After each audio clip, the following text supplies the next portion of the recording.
اینٹیں پختہ ہو جائیں، اب انہیں جوڑنا ہے، سیمنٹ سبسٹنس چاہیے، وہ قرآن ہے، یہ جوڑے گا تم۔ چنانچہ یہی بات حضرت شیخ الہند مولانا محمود حسن دیوبندی اسیر مالٹا نے اپنی اسیری سے رہائی پانے کے بعد واپس جب آئے ہیں تو دیوبند میں علماء کے ایک بڑے اجتماع سے خطاب کر کے کہی۔ مولانا مفتی محمد شفیع رحمت اللہ علیہ وہ خود موجود تھے اس میں، بڑے بڑے علماء، مولانا حسین احمد مدنی رحمت اللہ علیہ، شبیر احمد عثمانی رحمت اللہ علیہ، مولانا اشرف علی تھانوی رحمت اللہ علیہ، مولانا انور شاہ کشمیری رحمت، بڑا مجمع، اور کہا حضرت شیخ الہند نے ہم نے تو اپنی اسیری کے 4 سالوں کے دوران جتنا غور کیا تو ہماری اس وقت کی امت کی زبوں حالی کے 2 سبب سامنے آئے۔ مولانا مفتی شفیع لکھتے ہیں ان کی کتاب وحدت امت کے نام سے، کہتے ہیں کہ پورا مجمع ہمہ تن گوش ہو گیا کہ یہ شیخ الشیوخ استاد العلماء عمر کے اس آخری درجے میں اس حد پر آ کر اب نیا سبق کون سا سیکھ کر آیا؟ تاکہ ہمیں تو اس کے 2 سبب معلوم ہوئے، ایک ہمارا قرآن کو ترک کر دینا، لفظ نوٹ کیے، ترک کر دینا، اور دوسرا ہمارے آپس کے اختلافات۔ چنانچہ میں تو یہی فیصلہ کر کے آیا ہوں کہ اب زندگی جتنی باقی ہے 2 ہی کاموں میں لگاؤں گا، ایک تو یہ کہ ناظرہ قرآن پڑھنے کے مکتب گلی گلی کھل جائیں اور عوامی درس قرآن کے ذریعے قرآن کے پیغام اور قرآن کے حکمت سے لوگوں کو روشناس کرایا جائے۔ عوامی درس قرآن کا لفظ استعمال کر رہا ہے شیخ الہند، جنہیں میں 14ویں صدی کا مجدد اعظم سمجھتا ہوں۔ اور نمبر 2 یہ کہ آپس کے اختلافات کو حوالہ دی جائے۔ یہ واقعہ کوٹ کر کے مفتی محمد شفیع صاحب لکھتے ہیں کہ حضرت شیخ نے جو 2 باتیں کہیں اصل میں وہ ایک ہی ہے۔ ہمارے باہمی اختلافات بھی تو اسی وجہ سے ہیں کہ ہم نے قرآن کو ترک کر دیا ہے۔ بتائیے شیخ الہند نے کیسے ترک کیا قرآن؟ مولانا مدنی نے کیسے ترک کر دیا قرآن؟ کیا مطلب اس ترک کرنے کا؟ حال تو یہ ہے کہ مولانا مدنی رحمت اللہ علیہ، حالانکہ وہ تو گرفتار نہیں ہوئے تھے، وہ تو والنٹریلی اپنے شیخ کی خدمت کے لیے گئے ہیں ساتھ، اور اس حد تک ان کی وفاداری اور ان کی خدمت گزاری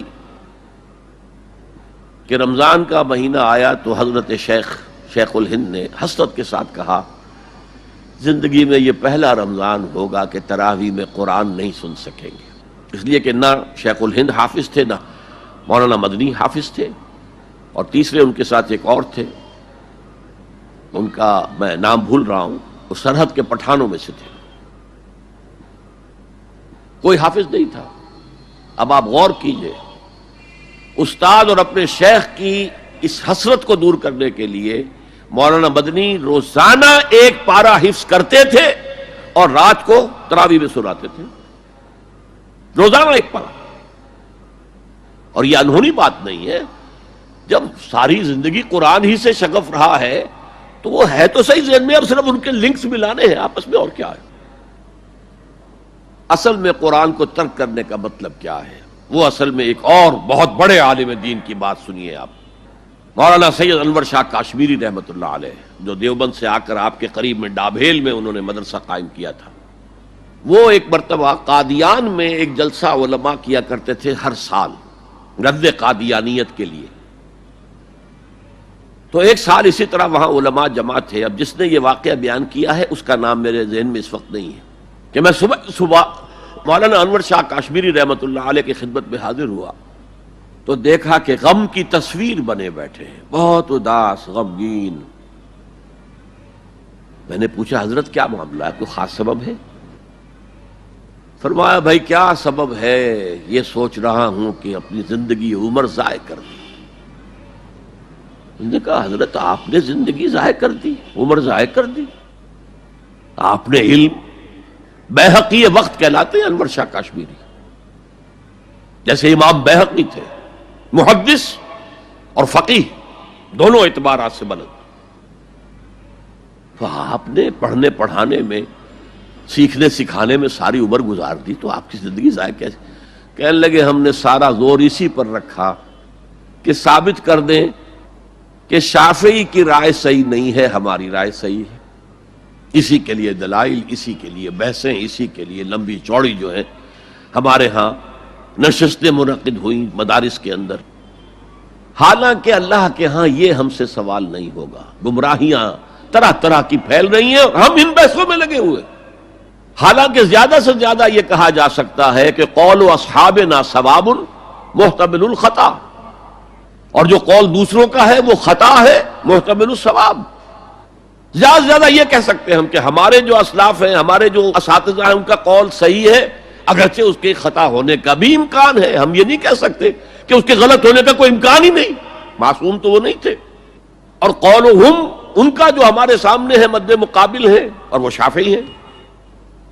اصل تو جو ٹکراؤ تھا وہ فقہ حنفی اور فقہ شافعی کے مابین تھا.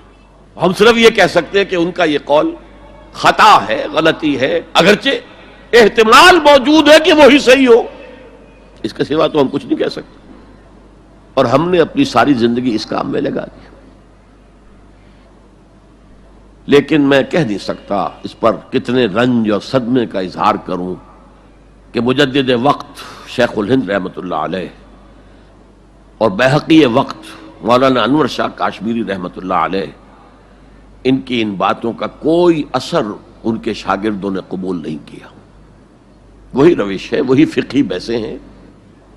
جب میں نے پاکستان میں تحریک خلافت کا آغاز کیا، کچھ احادیث بیان کی، اچھے علماء نے کہا کہ ڈاکٹر صاحب ہم نے تو یہ حدیثیں پہلی مرتبہ آپ سے سنی. یہ حدیثیں جو ہیں یہ ہیں کتاب الملاحم میں، اشراط الساعہ، علامات القیامہ، کتاب الفتن. اور حدیث کے ان ابواب پر تو پہنچتے پہنچتے ہم ایگزاسٹ ہو چکے ہوتے ہیں. ہماری ساری بحثیں جو ہے وہ ختم، اور وقت ختم ہو جاتا ہے ان فقہی بحثوں کے اندر. یہاں تک تو ہم پہنچتے ہی نہیں.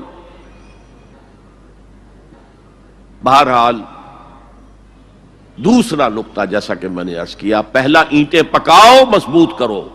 یا ایھا الذین آمنوا اتقوا اللہ حق تقاتہ ولا تموتن الا وانتم مسلمون. اور دوسرا ان کو جوڑنے کے لیے قرآن کو ایز اے سیمنٹ سبسٹنس استعمال کرو.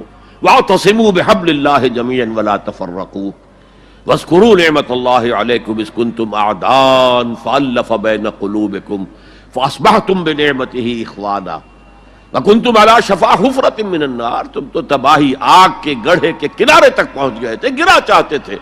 فانقذکم منہا، تو اللہ نے اس سے تمہیں نکالا ہے.